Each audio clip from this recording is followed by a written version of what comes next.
noite mais uma vez a todos vocês que nos acompanham através das redes sociais, no YouTube, no Facebook, no Instagram. E nós convidamos a todos vocês agora para assistir mais uma palestra do programa Kardec Responde. Hoje, mais uma vez, quem responderá as perguntas será o nosso irmão Sidgley Amorim. E o tema de hoje é desdobramento no contexto mediúnico. Qual a importância do desdobramento? E Sidgley vai estar esclarecendo essas dúvidas enviadas por vocês também através das redes sociais. Convido agora Sidgley para responder as perguntas. Meus queridos amigos, irmãos, boa noite a todos, nossos companheiros internautas que nos assistem através das redes sociais. Queremos falar sobre o nosso programa Vivendo com Jesus, que é um programa que estabelecemos para levar até você o conforto, a reflexão, uma mensagem positiva, a presença de Deus. Então, pedimos a todos que se inscrevam, que busquem amigos, a fim de que se inscrevam no canal do YouTube, Centro Espírita Boa Nova, através do Instagram, nos sigam, a fim de que possamos levar a mensagem a outras tantas pessoas. Muita paz, pedimos nessa noite a proteção de Deus e damos por iniciado o nosso trabalho, onde saudamos igualmente a banca que está aqui presente. Boa noite. O que é o desdobramento? O desdobramento será uma modalidade, uma faculdade de sair do corpo. E o desdobramento ele tem duas conotações. Ele pode ser o desdobramento anímico. Nós realizamos o desdobramento quando o corpo físico dorme. E esse desdobramento chamado anímico pode se dar em momentos específicos, quando no exercício de sair do corpo existe uma ciência chamada projeciologia que faz o exercício desse desdobramento. Igualmente existe, que é o nosso foco de hoje, o chamado desdobramento mediúnico.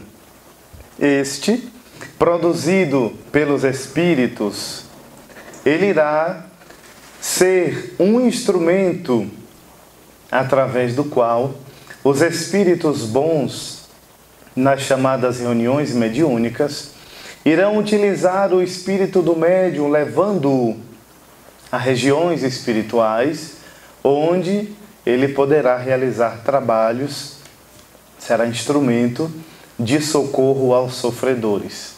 Então, a faculdade de desdobramento, sendo ela de produção mediúnica, que é o nosso foco de assunto de hoje, tanto quanto todas as outras faculdades, necessitam de preparo, conhecimento, reserva, para que se possa fazer um trabalho de importância na casa espírita. A segunda pergunta da noite veio do WhatsApp. Tenho frequentado o Centro Espírita há muitos anos e sempre tive uma dúvida. Todo médium realiza o desdobramento para que ocorra a comunicação dos espíritos? Todo médium vai realizar a expansão do perispírito.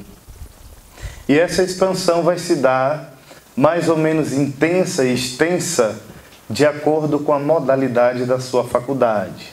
Mas naqueles médiuns chamados inconscientes, poderá ocorrer o desdobramento mais completo, digamos assim. O espírito do médium exterioriza-se, sai do corpo e há como que, entre aspas, uma chamada inconsciência.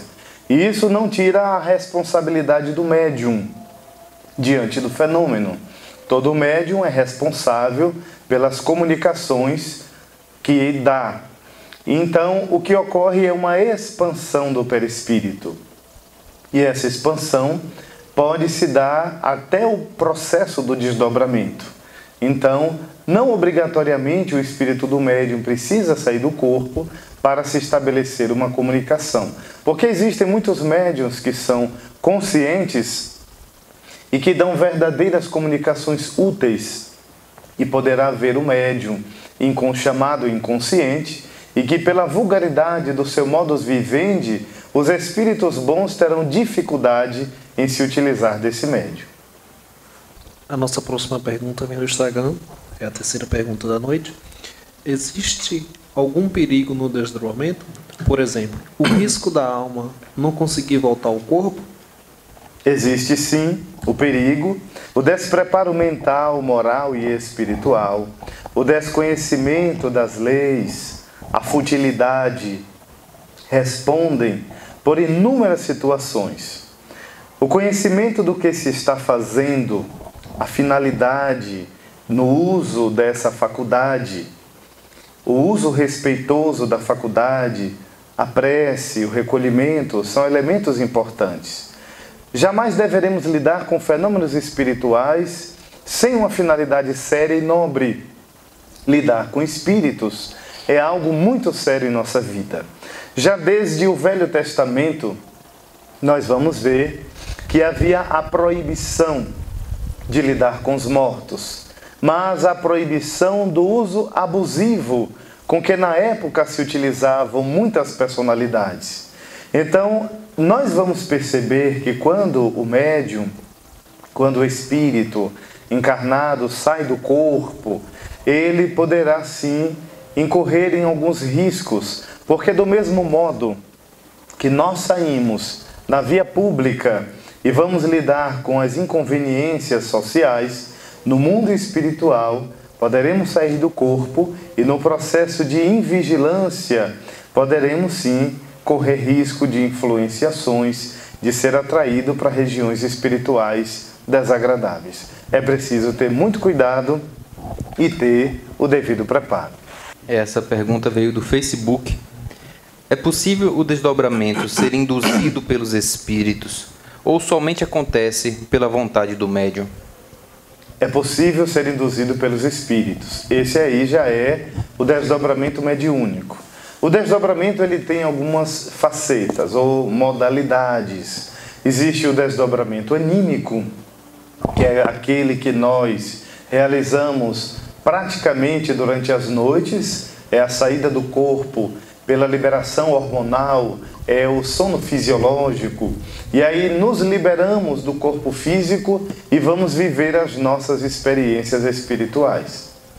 Muita gente que tem a vida grosseira, ou como dizem os espíritos, toda materialista, pessoas apegadas aos acontecimentos do dia a dia e que não buscam a elevação do espírito, têm dificuldade em sair do corpo.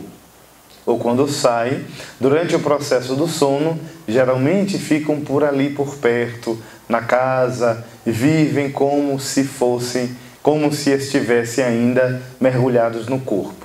Mas, falando aqui em tese do desdobramento mediúnico, os espíritos podem induzir ao desdobramento o médium. E esse desdobramento se dará sempre da parte dos bons espíritos, quando se fala de um trabalho mediúnico, que deve ser sempre sério, vai se dar com uma finalidade nobre. Eles induzem fluidicamente o médium a esse estado de liberação do espírito. E há como diz André Luiz, um fenômeno de descentralização do perispírito e de expansão, liberando assim o espírito para que ele possa experienciar na vida espiritual. A nossa próxima pergunta veio do WhatsApp.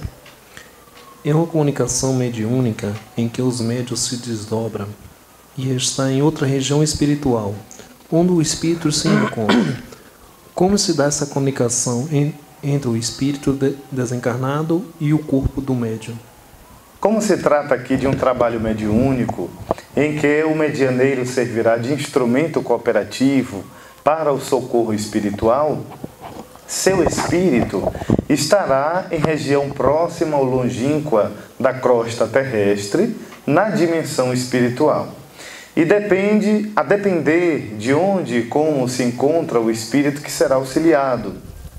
Geralmente, os espíritos em questão se encontram ao nosso redor em regiões próximas da nossa crosta planetária, porque o nosso raio de ação é próximo de onde nós estamos. É como se estivéssemos numa comunidade e passaremos a auxiliar aqueles que estão mais próximos. Daí, o espírito vai até o espírito comunicante e ali se estabelece por meio de uma conexão psíquica, por meio de uma influenciação, de uma imantação energética, por meio de uma aceitação psíquica por parte do médium, que seria, conforme o livro Diversidade dos Carismas, a chamada passividade, porque a passividade não é o estado de silêncio onde o médium se anula completamente para que o comunicante se expresse. A passividade mediúnica se dá, conforme o livro Diversidade dos Carismas, por um processo de aceitação contributiva. O médium, ele se permite, ele se curva, digamos assim, psiquicamente, de forma a filtrar aquilo que tenha finalidade para o trabalho. Então, essa conexão, essa comunicação vai se dar, repetindo, por meio da ida do espírito, do médium, conduzido pelos guias espirituais, falando-se do trabalho mediúnico, até a região onde o espírito comunicante vai estar, ocorrerá um processo de influenciação, imantação, aceitação, captação do pensamento, das vibrações e sensações, e através dos fios invisíveis, que são uma extensão do perispírito, que ligam o espírito do médium ao corpo físico, irá ocorrer uma veiculação desta comunicação. E então, o espírito comunicante irá expressar a comunicação através da mente do médium, que será o espírito do médium, na região onde ambos se encontram, e através dos canais fluídicos irá se expressar no corpo físico, na sala onde estará ocorrendo a reunião mediúnica. A próxima pergunta também veio do WhatsApp. Li em alguns livros a respeito do desdobramento e fico me perguntando: o médium sempre terá recordações do que vivenciou desdobrado? Lembranças das cidades espirituais, pessoas que encontrou? Nem sempre. O médium poderá guardar registros detalhados. Será permitido aquilo que contribuir para o seu crescimento e aprendizado. O fator mais importante que responde por essa dificuldade é a grosseria do nosso corpo físico. O espírito, quando livre, ele sente-se mais desenvolto. Quando mergulhado na carne, ainda a grosseria do corpo físico dificulta os registros da memória, que chamaríamos de memória espiritual. No Livro dos Espíritos, a pergunta 403, Kardec, falando sobre a emancipação da alma, ele pergunta: por que não nos recordamos sempre dos sonhos? E a resposta é muito bem colocada. Nisso que chamais sono, só tens o repouso do corpo, porque o espírito está em movimento. No sono, ele recorda um pouco de sua liberdade e se comunica com os que lhe são caros, seja neste ou noutros mundos. Mas, como o corpo é de matéria pesada e grosseira, dificilmente conserva as impressões recebidas pelo espírito, mesmo porque o espírito não as percebeu pelos órgãos do corpo físico. Então será ainda a grosseria da matéria um dos grandes entraves para essa percepção e, melhor dizendo, para esse registro. Mas poderá ocorrer casos também que as informações sejam úteis apenas para a vida de espírito. E aí, quando volta para a vida humana, a vida objetiva, muitas das vezes não recordamos de detalhes, mas vivemos sensações, experimentamos as chamadas intuições, inspirações. A nossa próxima pergunta veio do Instagram.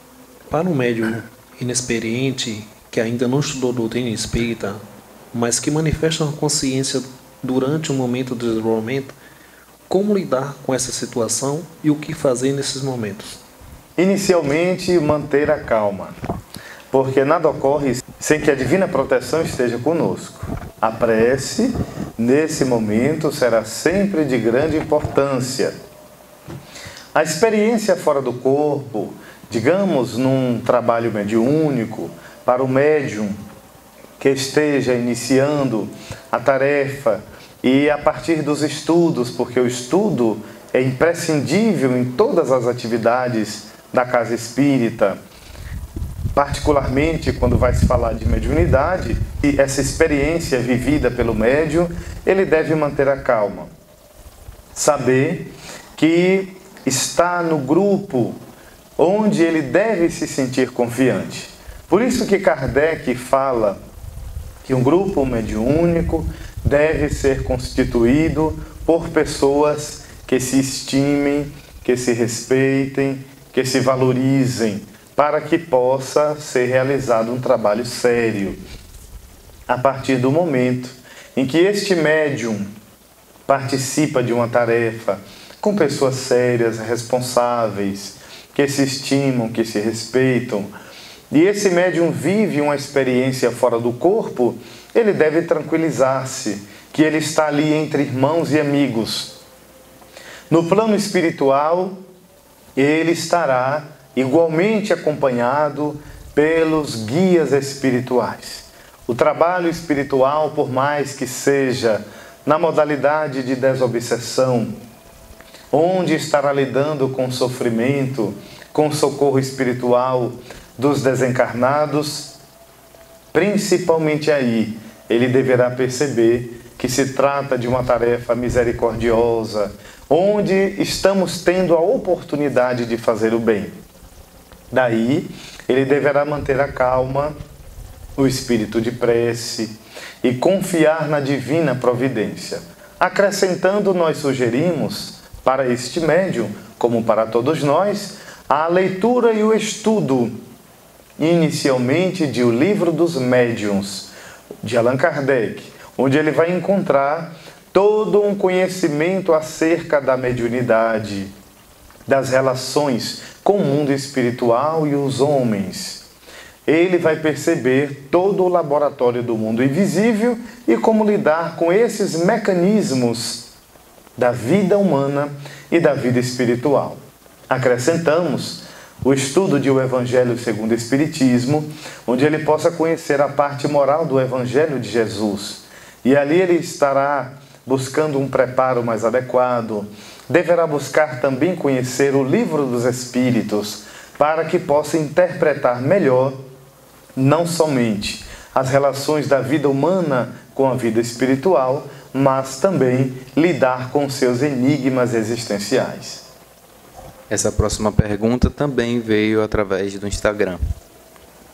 Se em alguns casos o médium não se recorda das experiências de um desdobramento mediúnico, seria adequado o desenvolvimento dessa mediunidade sem um grupo mediúnico?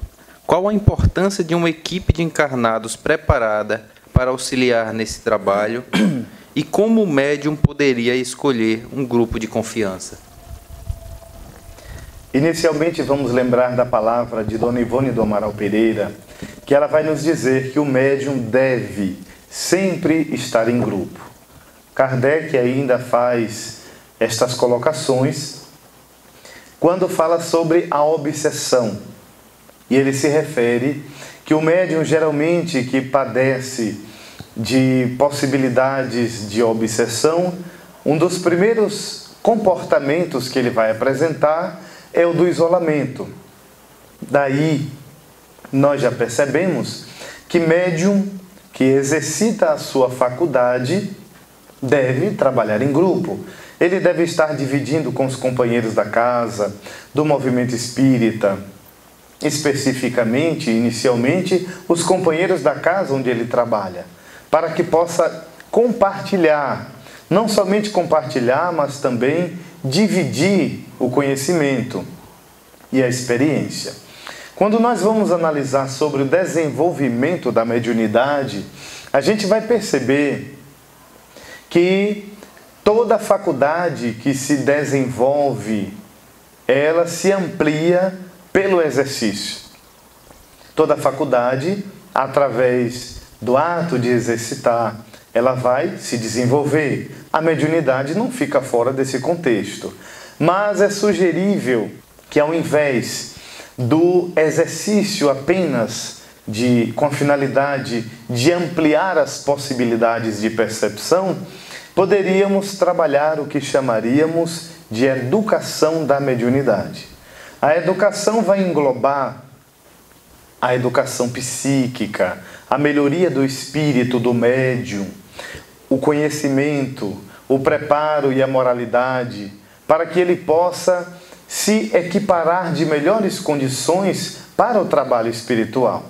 Então, desenvolver mecanicamente não seria a estratégia mais adequada, com a finalidade unicamente de ampliar as percepções e a capacidade de transmissão do pensamento dos espíritos, mas educar essa mediunidade através da reforma moral, da prática do bem, porque o bom médium não será apenas aquele que vai ter excelentes comunicações, mas aquele que terá o seu processo de humanização. Recordemos Francisco Cândido Xavier, o homem Chico Xavier, muito mais do que ser o médium, a antena transceptora do século XX, ele era o homem humilde, que contribuía com a comunidade, que ajudava os seus vizinhos, que estava sempre disposto a fazer o bem. Então, a educação da mediunidade irá acompanhar a educação do espírito encarnado. E o espírito encarnado equilibrado, evoluindo-se na prática do bem e na reforma íntima, certamente irá atrair a companhia dos espíritos bons. Dize-me quem tu és e eu direi com quem tu andas. É a frase mais acertada. Aquilo que nós expressamos como comportamento, como atitude psíquica, como pensamentos que alimentamos, dirá as nossas companhias espirituais quais são. A pergunta veio também do Instagram. Se todos desdobramos durante o sono, mas normalmente não lembramos, como saber o que fazer ao dormir, para onde vamos e qual o trabalho realizado? A partir da maneira como nos comportamos perante a vida e como lidamos com as nossas questões existenciais, tanto quanto os pensamentos que alimentamos habitualmente. Nós pensamos, logo irradiamos, e estas vibrações criam a nossa chamada aura espiritual. Determinaremos as nossas companhias espirituais, os nossos encontros, através do sono, do corpo e dos sonhos, a partir daquilo que alimentamos em nossa mente. Muitas vezes, durante o dia, nos permitimos a invigilância, o assalto de pensamentos deprimentes, pessimistas, a irritabilidade desconhecida, ou nos permitimos determinados desvarios comportamentais, descentralizando a nossa mente do equilíbrio espiritual. Quantas vezes ocorrem, companheiros, em trabalhos espirituais, digamos aqui em pauta, em reuniões mediúnicas, que durante o dia vivem um estresse imenso e durante a noite, em poucos minutos, algumas poucas horas, se reorganizam para o trabalho espiritual. E no momento da concentração em que o inconsciente desabrocha, é evidentemente que virá à tona não apenas as poucas horas de bem-estar e de preparo e prece, mas o somatório da semana, dos dias anteriores, vividos, que muitas vezes nos permitimos a invigilância e o desajuste. Então, a forma como nós alimentamos os nossos pensamentos, as ideias que acalentamos, as atitudes que temos perante a vida e a forma de lidar com os nossos conflitos existenciais, os espíritos bons nos sugerem que deveremos criar os chamados hábitos saudáveis. Nessa vida cotidiana muito corrida que todos temos, às vezes nos falta tempo para orar, para meditar, para nos recolher. Mas todos nós tomamos banho. Então, durante o banho, já que acordamos cedo, algumas pessoas, para o trabalho, faz do chuveiro uma cachoeira de visualização mental. E visualiza naquele momento que está sendo banhado por luz. E durante o banho, programa o seu dia que vai acontecer pela frente. Naquele momento, estamos estabelecendo uma conexão. Durante a ida para o nosso trabalho, não apenas ver, ouvir na mídia, como atualmente vivemos, os índices do coronavírus, mas ouvir uma boa música, planejar o nosso dia de trabalho, ou se nós estamos recolhidos nesse período que está passando, aproveitar cada momento da nossa existência. A partir daí, com hábitos saudáveis, uma boa música, uma boa leitura, uma conversação edificante. Graças à tecnologia, podemos nos falar online a distâncias enormes. E aí, não temos desculpas para não fazer o bem. Então, o hábito de fazer o bem inicialmente a nós mesmos, o hábito de bons pensamentos, através de práticas tão simples, nós vamos criar uma aura ou o hálito espiritual, como diz André Luiz, saudável. E durante a noite, no momento do sono, complementarmos com a prece que deve ser feita em qualquer momento. A partir daí, sairemos do corpo físico sintonizados com os bons espíritos e, sem sombra de dúvidas, o bem a fazer é que não falta. Qual o valor da prece para as tarefas espirituais? De grande importância. A prece será a conexão com Deus através do pensamento. Orar é conversar com o divino pensamento. No momento da prece, nós estabelecemos uma conexão.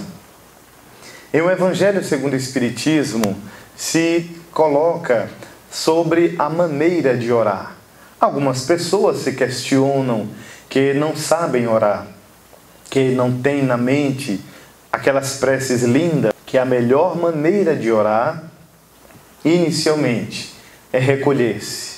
Poderemos estar na via pública e fazer esse recolhimento, porque é recolher-se intimamente, psiquicamente, voltar a atenção para o mundo interior. E o segundo passo na oração é abrir a própria alma. A melhor prece é aquela em que nós abrimos o coração e conversamos com Deus. Muitas vezes uma frase: Senhor, fazei de mim instrumento da tua paz, unicamente. É porque vivemos aquela frase naquele momento. Esta é a melhor prece. Preces longas e bem discursivas. E uma prece numa frase, porque traz a carga de uma vibração impulsionada pela vontade firme, vale muito mais a pena. Nos trabalhos espirituais, diga-se de passagem, mediúnicos, a prece tem valor importantíssimo, porque ela vai atrair a presença dos mensageiros espirituais que se irão utilizar das nossas energias de amor. Queremos lembrar aqui de uma senhora expressa no livro Diálogo com as Sombras, que ela um dia resolveu sair do grupo quando Hermínio Miranda recebeu a mensagem de um benfeitor espiritual que dizia sentir a falta dela. Ela não tinha mediunidade, ela não sentia a presença dos espíritos, nem a influência, nem a energia. E então um dia, por se sentir inútil, resolveu sair. O grupo havia respeitado o seu ponto de vista, embora ficasse muito sentido com sua ausência. E então, Naquele momento, na comunicação, o Espírito disse: nossa irmã faz muita falta, porque ela era uma pessoa que durante a realização do trabalho mediúnico, ela exalava do íntimo da sua alma as verdadeiras vibrações de amor puro, as mais nobres intenções. Ela se voltava ao mundo espiritual maior com grandioso respeito. E naquele momento de repetição de pensamentos nobres, nós, os espíritos, conseguíamos colher do seu campo espiritual energias raras, onde conseguíamos resgatar entidades mergulhadas nas sombras do mundo espiritual que houveram abandonado a vida através do suicídio. Então nós deveremos perceber que a prece é muito importante em todos os instantes da nossa vida, porque é uma conexão que fazemos com o alto e, principalmente diante das nossas dificuldades, vão renovar as nossas forças. E diante do trabalho espiritual, vai nos dar substância para podermos contribuir com a tarefa que estiver acontecendo. A nossa próxima pergunta veio do Facebook. A faculdade de desdobramento será mais importante em tarefas espirituais? Toda faculdade, desde quando seja utilizada para o bem, terá suas finalidades enobrecida. Sobre o Livro dos Médiuns, a colocação, Kardec vai falar que o médium perfeito seria aquele contra o qual os maus espíritos jamais ousassem uma tentativa de enganá-lo. O melhor é aquele que, simpatizando somente com os bons espíritos, tem sido menos enganado. Daí a gente vai perceber que não existe a melhor faculdade mediúnica. Tecnicamente, existem algumas faculdades que contribuem de algumas formas para o trabalho, a depender da necessidade de cada situação. Por exemplo, numa doutrinação, se o doutrinador tiver presente o médium vidente, irá contribuir por ver determinados aspectos e quadros ocorrendo na reunião mediúnica. Ou o médium audiente, que irá ouvir algumas informações e poderão contribuir com o trabalho a ser realizado. Mas no tocante geral, a faculdade mediúnica não existe a mais importante. Toda a faculdade terá sua importância a depender do uso, como seja empregado para o trabalho espiritual. Se nós utilizamos, como diz Kardec, a faculdade mediúnica de maneira santa e respeitosa, estamos atendendo à finalidade a que a mediunidade deve fazer jus. Então, o respeito às coisas espirituais, o conhecimento da doutrina espírita, através do estudo, da experimentação, e a moralidade, o respeito entre o grupo que deve se estimar, são elementos importantes. Deveremos encontrar na casa espírita meios ou a fonte onde encontraremos ali as lições mais vivas do Evangelho. E a mediunidade será o caminho através do qual estaremos em contato com o mundo espiritual. Bom, chegaram ao fim as nossas perguntas da noite. Agora, Cid pode fazer suas considerações finais. Queremos agradecer imensamente a todos os companheiros que nos ajudam a realizar esta tarefa de divulgar a doutrina espírita, porque todo trabalho, quando é feito em conjunto, nós sentimos melhor força. Uma única vara se quebra facilmente, mas quando nós temos um feixe de varas, muito dificilmente se quebrará. E todo o trabalho deve ser feito em conjunto. O médium que se preza, ele deve trabalhar como irmãos no grupo, porque juntos o trabalho flui melhor. Quando nós falamos aqui de trabalhos espirituais, nós vamos lembrar que a mediunidade nos possibilita a comunicação com o mundo espiritual. Todas as vezes que nos reportarmos à mediunidade ou dela nos utilizarmos, lembremos que não somos donos da mediunidade, mas temos nela uma oportunidade de fazer o bem. O médium sem os espíritos, ele não consegue produzir os fenômenos mediúnicos. Daí toda a tarefa do bem que se utiliza da mediunidade pertence aos espíritos que as dirigem. Daí percebermos que o uso da mediunidade deve ser de forma respeitosa. O médium que se preza, que se respeita, é aquele que busca a simpatia dos bons espíritos através da prática do bem. Lembramos que a mediunidade nos confere a possibilidade e a comprovação da vida imortal, de termos a certeza de que os nossos amores continuam vivos, de que nós poderemos ter a convicção de que Deus é o nosso genitor divino, que nos permite sentir a presença dos nossos amores espirituais. Ainda nesta noite estávamos e ainda estamos muito sensibilizados por uma mensagem que recebemos do nosso irmão Ariston-Teles, de Brasília, que nos disse que durante a noite passada ele se encontrava numa região espiritual fora do corpo físico. E naquele momento estava num local onde diversas outras personalidades estavam presentes.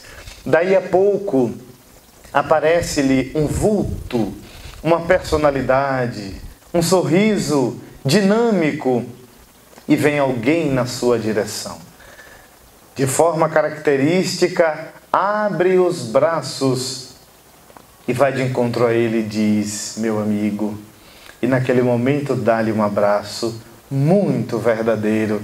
E ele sente o sorriso brilhante daquele que na terra teria sido nosso irmão Evilásio Menezes. E muito contente nós recebemos essa informação, porque para nós é uma prova de que a vida continua, de que fazer o bem vale a pena. E eu me recordo dessa personalidade, nosso irmão Vila, nosso tio Vila, a quem homenageamos nesta noite, e a você que nos assiste aí em casa, através do seu smartphone, do seu computador, que possamos nesta noite fazer uma homenagem de gratidão ao nosso irmão Evilásio Menezes, que nas terras de Feira de Santana, Bahia, Lustosa, Alagoinhas e região, foi um servidor de Jesus. Este homem venerando, que soube viver integralmente a doutrina entre suas dificuldades e desafios. Fazemos esta homenagem lembrando que onde ele estiver, ele possa sentir a presença de Deus e ao mesmo tempo a nossa gratidão. Muito contentes, nós encerramos a nossa apresentação de hoje e queremos agradecer a você que está aí nos assistindo, que possa se inscrever no nosso canal de YouTube, Centro Espírita Boa Nova. Nós estamos ampliando as pessoas inscritas. Nos siga através do Instagram, do Facebook, e que possamos viver a mensagem de Jesus. Nestes dias que vivemos, chamados quarentena, ou que estamos em recolhimento, que busquemos atividades nobres, mas não nos esqueçamos também da solidariedade, de outras tantas pessoas que necessitam do alimento, da roupa, do contato, da mensagem, do sorriso, do estímulo, para que possamos solidariamente estarmos juntos nestes dias que passam. A nossa homenagem ao nosso irmão Evilásio Menezes, e deixamos aqui um grande abraço espiritual para esse companheiro que tivemos a felicidade durante 15 anos de conviver com ele. E hoje, no mundo espiritual, esta noite, recebemos este recado através do nosso irmão Ariston-Teles, que também nos assiste e a quem mandamos um abraço. Muito obrigado, muita paz e até o próximo encontro. Muito obrigado.